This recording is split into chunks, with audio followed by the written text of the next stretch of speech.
Hey ladies and gentlemen, good morning. And Tough Tony's here today.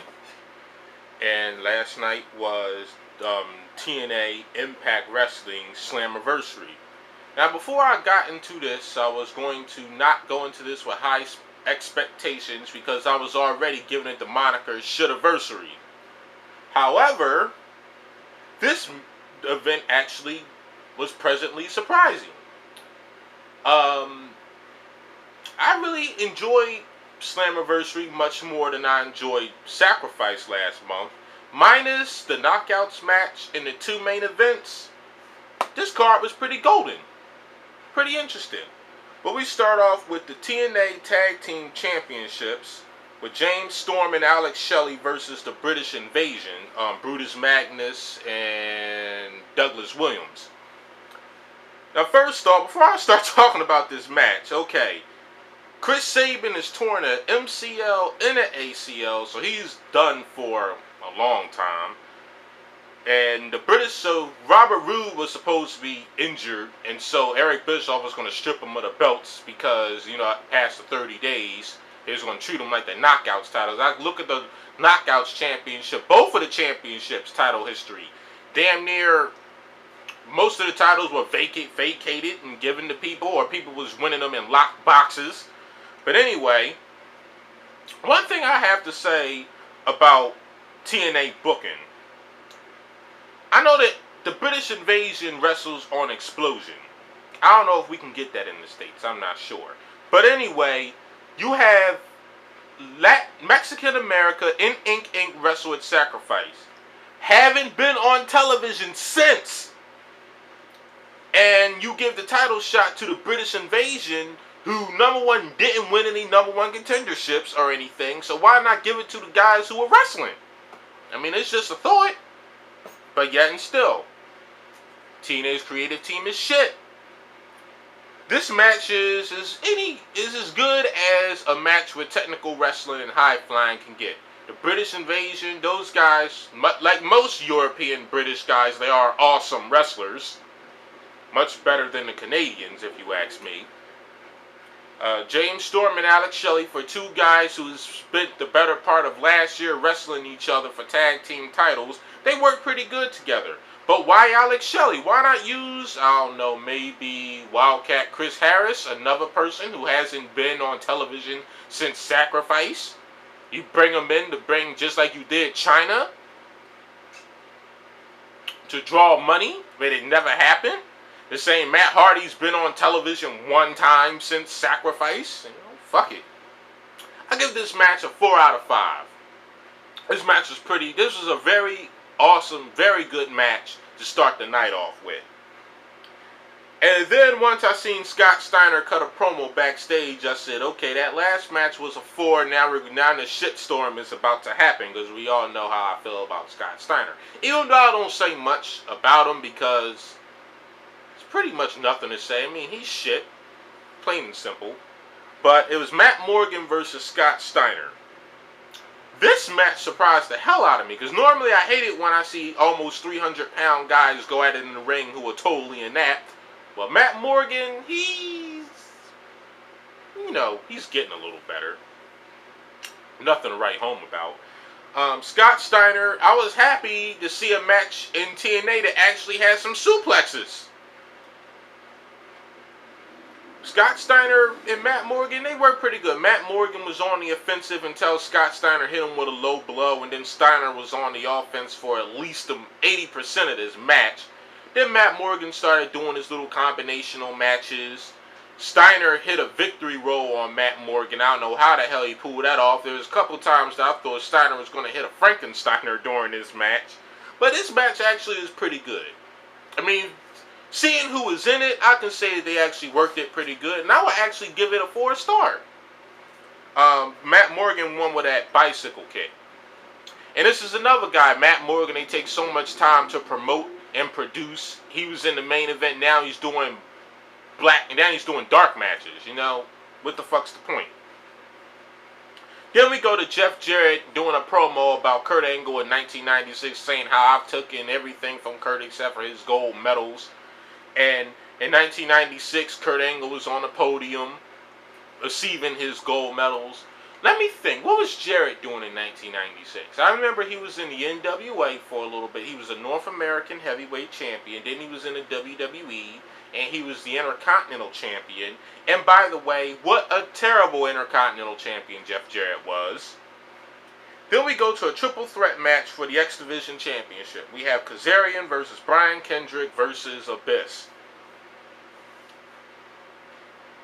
This match was, I would like to call it same old shit.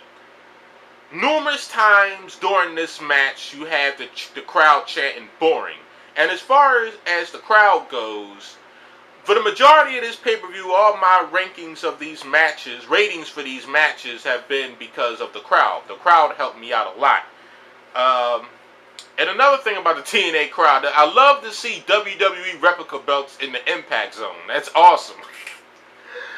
Oh, I only see like one TNA championship. The rest was world titles and spinner belts. That's fucking horrible. But anyway, the show must go on. This match pretty much was a handicap match. Abyss displayed his power over and over again. Abyss was beating on both of them. Both of them with series after series after series of drop kick after drop kick after drop kick after crossbody. They beat on Abyss. They throw Abyss out to the... This happens twice, mind you. They do this whole double team, then Abyss is on top, then double team, then Abyss on top. They threw Abyss to the outside. Kendrick and Kazarian start going at it. You don't see Abyss for any time for the rest of this match after those two go at it. Kendrick counters Kazarian's finishing maneuver. I forget what he calls it, because I don't watch it on television. I just read spoilers as I can. I'm surprised I'm even able to sit through this shit anyway. And Kendrick hit him with, I think, one of those Enziguri kicks to the head, and Abyss pulled Kendrick out the ring and covered him. Then Abyss starts quoting Zhao Zhu, or whatever the hell his name is, in the Art of War, like he's reading Chinese philosophy. Abyss doesn't even look like he can read English philosophy. I give this match a 3 out of 5 because it's basically was the same old shit. It would have been much better if it was just Kazarian and Kendrick instead of adding Abyss, but of course that's more bullshit that Eric Bischoff has done to TNA to ruin the X Division. Can't do any more wrong. Next we have Samoa Joe versus Crimson. Seeing Samoa Joe on a pay-per-view was a gleam of hope, a breath of fresh air. And I am so glad to actually see Samoa Joe wrestle in matches that he wasn't fucking losing to the guy that's hanging out with Supermax, or he didn't lose to Orlando Jordan or the Pope. By the way, where the fuck are they? It's good to see Samoa Joe in a match. I mean, I'm not going to say it was a meaningful match because every match in TNA is meaningless because nobody gets made no matter who they beat. The only people to get promoted are guys from the WWE, and I find that to be fucking terrible. How no one gets made in wrestling. Why doesn't even go for TNA? It goes for the WWE as well. You have people beating former world champions or guys who were world champions wrestling in dark matches. It's fucking horrible. But it's good to see Samoa. This is the Samoa Joe I remember. Crimson was pretty good in this match. All the power moves. Samoa Joe was pretty much on the offensive, hitting his submission holds. But this match was, you could possibly take Samoa Joe seriously in this one. Not to say, it's been such a long time since Samoa Joe won a match, and last night would have been no different. Crimson beat him with a sky high when Samoa Joe was running out of the corner. These two guys, especially Crimson, they had to do something with him because I think he's a pretty good talent. Samoa Joe should be wrestling for world titles, but of course, you want to promote 40-year-old guys that you can't get nothing out of. I gave this match a 4 out of 5, because it gave me a bit of nostalgia. It was a back and forth match, but the match kept me interested. That's why I got a 4. Next up, we have the Knockouts Championship match. Angelina Love versus Mickie James. Another person who only gets promoted because they work for the WWE. I'm not even going to talk about this shit. I give it maybe a 2 at the most. I'm not even going to get into detail. And we have a last man standing match between Bully Ray and AJ Styles.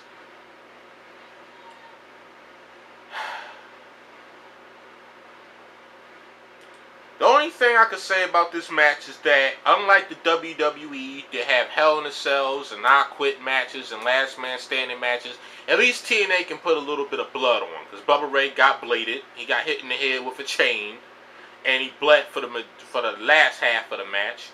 This was pretty much back and forth between the two. AJ Styles, of course. I mean, AJ Styles is, I would say, AJ Styles is like Jeff Hardy, if Jeff Hardy actually had some wrestling ability. AJ Styles is pretty much a high-octane, off-the-top rope type guy. I know this was a match that Eric Bischoff didn't like because he says that he doesn't believe people who jump off the top ropes and somersaults and moonsaults for an entire match is wrestling. But yet, for the better part of 6 years in WCW and a couple years in TNA, he spent most of his time promoting guys that are 40 that can't even do headlocks or suplexes correctly, and he calls that wrestling. But that's more Eric Bischoff for you. And I have to do a part 2 of my Eric Bischoff rant because there's a couple things that I want to touch base on with him again.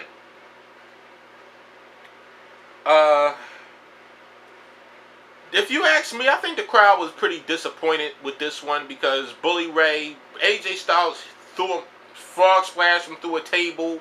The height of the frog splash was awesome. But however, I don't know if it was a 450. I wasn't paying attention. I know he hit him with some move through a table because my head was turned. I was in the kitchen. So anyway, Bully Ray had a free leg, kicked AJ Styles into one of those walls that they use, one of those fake walls that they use for stage effect. And the crowd chanted bullshit when Bully Ray had his hand raised. Yes, this match was bullshit. It was a long, drawn-out piece of bullshit. And it said AJ Styles should be wrestling for world titles. But because of Hulk Hogan's pettiness, as AJ Styles said, yeah, he'll come in and ruin the company. Hey, was AJ Styles wrong? He hasn't done... Oh, shit. Fucking hit the damn camera. Did AJ Styles do anything wrong? Fuck no, he wasn't wrong. He was telling the fucking truth. Look at TNA. But anyway, I give that match a pretty dismal 3.5. It wasn't anything to write home about. And we have the World Championship match. Sting versus Kenny Anderson. This is another match of Sting's that starts out on the outside, ends up in the ring. It goes, I don't know, is it a written rule somewhere that in TNA, the world title matches, there is no countouts?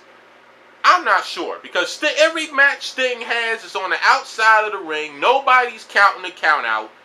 What the fuck's the point? Then they go back to the ring. Anderson works on Sting's arm. Bischoff comes out.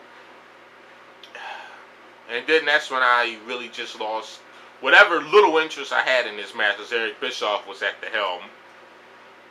Of course, this was one of the dismal, boring, meaningless main events because it doesn't matter because they're going to try to get Kurt the world title anyway. And I'm sorry if I said that a match too soon. Yes, Kurt won that match, of course, so he's going to get a title shot. Kenny Anderson won the TNA World title after 3 mic checks. I give this match 2.5 at the most. I mean, Sting, I have respect for him, but Sting just can't go anymore. And these wrestling guys that really suck, there's really nothing to write home about. Then we have the most boringest match on the card, Kurt Angle versus Jeff Jarrett. I give it a solid 2. For so much on the line, the world title, #1 contendership, Kurt's gold medal, there was little to no intensity in this match at all. It looked like any other match with guys whose combined age is over 80. But the crowd was so fucking quiet. I thought I was at a I thought I was watching a John Cena match. The match was, the shit was so fucking quiet. The crowd chanting boring. The only thing that didn't get hyped for any of the signature maneuvers, Jeff Jarrett hit the stroke off the top rope. Crowd said nothing. Angle hit a couple slams. Crowd done nothing. It was so fucking quiet, I couldn't believe it. But I guess they knew that what kind of bullshit TNA was trying to sell them. I can't blame them for being quiet. And like I say, you know, Kurt Angle comes over and said he's going to help out young talent. Never happens. I hate Jeff Jarrett because Kurt, he's old, he's worn out, he can't go in the ring. Jeff Jarrett was always inept in the ring. And I'll have to say, because Jeff Jarrett never really had a choice, so he has helped more younger talent in TNA than Kurt Angle. I mean, at least when Jeff Jarrett was champion, guys besides WWE guys was getting title shots. That's all well and good. But I give this pay-per-view a solid. I was gonna give it a 7.5, but I think I'll give it an 8 because besides I can't down them because of 3 boring matches. The rest of the card was pretty good. And this is one that you should have in your collection, Slammiversary IX. Yeah, I'll give it a solid 8 out of 10. This, like I said, was by far their SummerSlam, their version of SummerSlam. But that Destination X is probably going to be shit because damn near everyone's going to wrestle in the Ultimate X. They're going to return a 6-sided ring. And with everybody wrestling in Ultimate X, basically a whole undercard's going to be shit. So I'm not looking forward to that. But Slammiversary was okay. That's all I have to say. I'll hit you up with some more wrestling rants in a moment. I have a lot of shit to do today, so I may be able to post some tomorrow. But this is Tough Tony signing off. I hope you enjoyed Slammiversary if you watch it. Or if you hated it, let me know, because I'll probably agree with you.